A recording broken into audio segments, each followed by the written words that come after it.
Une société hétérogène, un terme que j'emploie, il n'y a pas assez de fluidité dans la communication.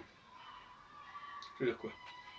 Ça veut dire que quand je rencontre quelqu'un que je ne connais pas, parce que si je le connais et si on se connaît, c'est différent, eh bien, je ne sais pas ce qu'il va comprendre ce que je vais dire et s'il va bien prendre ce que je vais lui dire.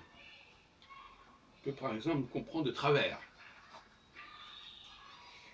Et la période de coronavirus, en mettant des masques, a considérablement entravé cette fluidité.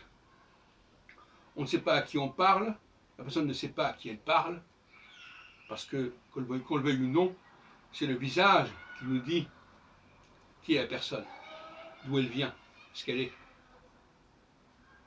Et celui qui nierait cela serait un imbécile, ou quelqu'un de mauvaise foi.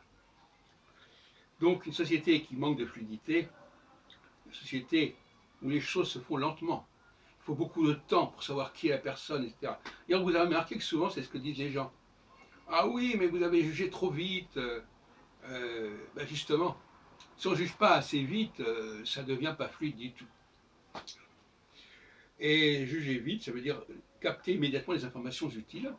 Et normalement, dans une société homogène, eh bien, on capte immédiatement, hein, à demi-mot.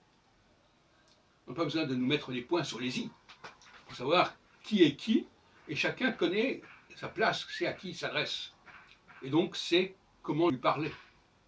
Et on ne parle pas à n'importe qui, n'importe comment. De la façon qu'on ne parle pas à un enfant comme un adulte, etc. etc. Et malheureusement, on voit qu'il y a des personnes qui n'adaptent pas leurs propos à la personne qui est en face d'eux parce qu'elles ne captent pas cette personne. Elles ne savent pas à qui elles parlent, comme on dit. Et ça crée ce que j'appellerais de l'insécurité. L'insécurité de la communication, c'est quand je ne suis pas sûr de ce que les autres vont comprendre, vont capter, comment ils vont réagir à ce que je leur dis. Et je ne suis pas sûr de mon interlocuteur. Et je ne suis pas sûr que mon interlocuteur sache qui je suis par rapport à lui.